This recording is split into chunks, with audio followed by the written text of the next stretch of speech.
And we have got the first full day of autumn here in front of us. As we now hit 8:35, we mentioned Mike Barrett joins us. Good policy time. Hi, Mike. Hey, how we doing? Doing great.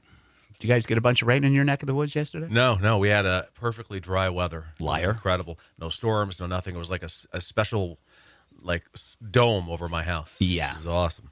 Like the Simpsons movie, right? Okay, so our last chat, we talked about some of the ins and outs, homeowners insurance and stuff like that. Yeah. You guys provide almost every possible insurance coverage that there is out there. Yeah, we offer quite the diversity, no doubt about it. We spend a large portion of our conversations here talking about the personal lines insurance, which encompasses everyday people. Right. All right. So you're talking about your home, your auto, your umbrella, blah, blah, blah. It just goes on and on and on. One thing we don't talk a lot about, and for obvious reasons, it's a narrowed scope of people, but it's still worthy of talking about. That's business owners insurance. Well, we have a lot of folks that listen to us at work, so no, Absolutely. let's delve into it. Absolutely. What direction you want to head in? There's so many. So I know. there's about 3,000 forks in the road right now. I'm not sure quite which one to take, but how about the overview? We'll do the overpass. How's that? Sure. So business owners insurance. Business owners insurance comes in a couple of different forms. There's a very awesome all packaged policy called a business owner's policy. We in our world call them BOPs because we like acronyms. Of course. And then there is, and you have to meet the target requirements to be eligible for that. So me as an insurance agent, I could get a BOP. The radio station could probably get a BOP. Agway or gas stations or restaurants or things like that. Most likely would be eligible for BOP. Here's one. What about daycare center? Yes and no. Okay. So there are some commercial policies available. BOP could be an option depending on kid count. But that is a area that you want to look at the other possibility as to whether we call them CPKGs, commercial package policies.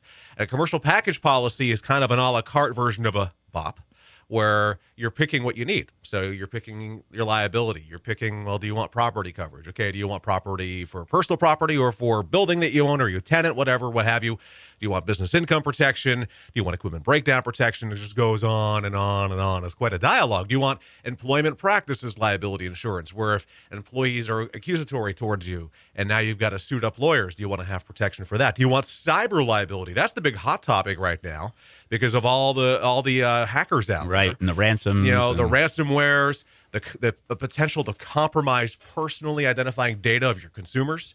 That's very scary because you are liable for having had that data and for the failure to protect that data. Well, good morning. Text message in. Yeah.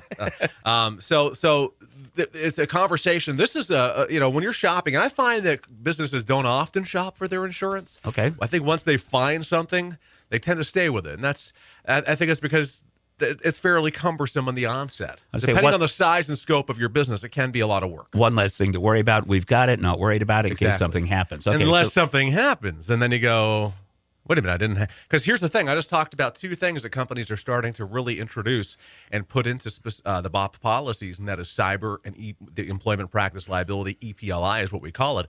I got two companies now that offer that didn't offer it before. Luckily, they're broadening the coverage and giving it automatically to businesses, but not everybody's doing that. So there are things you could be missing. When you say accusatory employees, are you talking about, let's say, I'm just going to make this up. Okay. Right.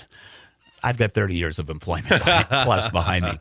But is that when an employee would say, well, so-and-so supervisor is being mean and degrading to me or is forcing me to work hours outside of my scheduled shift? These kind of things like that? Yeah, that wrongful termination, harassment of any kind. I mean, all it takes is the accusatory moment for the need to suit up a lawyer.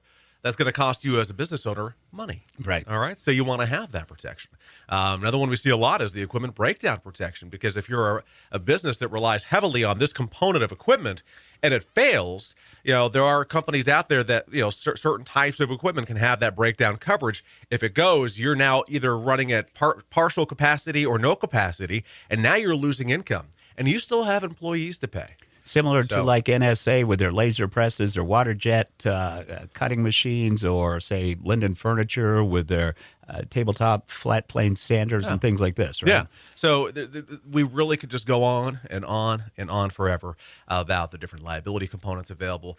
Some companies even offer computer coverage. So you have broadened coverage on the computers that, as we all know now, are of the utmost importance because they're basically what most of us, not all of us, but most of us look at or are on all day. Or they're used for cash registers and such. Exactly. Along those lines. So it just goes, it's almost a perpetual thing here where there's always going to be something, and I think I've quoted this in the past, but years ago when there was a fire in St. Johnsbury, one of the business owners that was impacted was actually quoted in the paper saying, I'm good. I had the right insurance. I'm good. And of everybody affected, that business owner stayed in business elsewhere.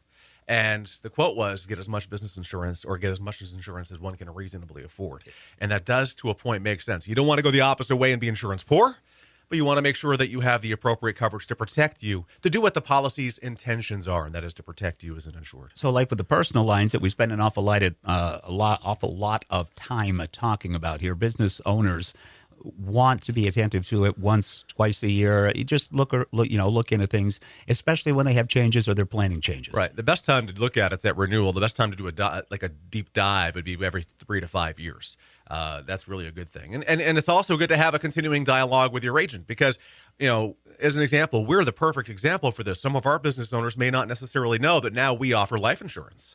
Maybe you need life insurance for a key employee. Maybe you need life insurance for your partners in your business. So that's something to discuss as well. Maybe you have quite the loan and you're worried about your family's responsibility should you die and you don't have appropriate life insurance. We can look at that as well. We have AFLAC within our office now. So we can do either individual policies with AFLAC or group policies with AFLAC to be an additional benefit to your employees. So there's plenty of options out there, and it's just a conversation worth having. Well, of the 3,400 plus forks in the road, I think we just hit probably 6 of them, but maybe 7. Every case is individual, and that's why it's important to have the call. Tell them how. Exactly. And remember, one last thought on this. Business insurance, just like homeowners and auto, it's not a one-size-fits-all. So it's a dynamic that needs to work for you. And, of course, the worst time to find out that you don't have coverage is when a claim occurs. Agreed. So you can find us in St. Johnsbury. We're on Portland Street, right in between Beacon Realty and Union Bank. Love our location. You can find us online, thebarrettagency.com. Google, Facebook, and YouTube is all Barrett Insurance Agency, or just give us a call. Yeah, we have a phone, too, 748-5224. And tune in on Tuesday mornings. Absolutely. 8:35, Good Policies with Mike. Enjoy your day. You too, sir. I'm going to go down and say hi to Charlie. All right. And while we do that and make our weather observation, we bring you music from Grace Potter.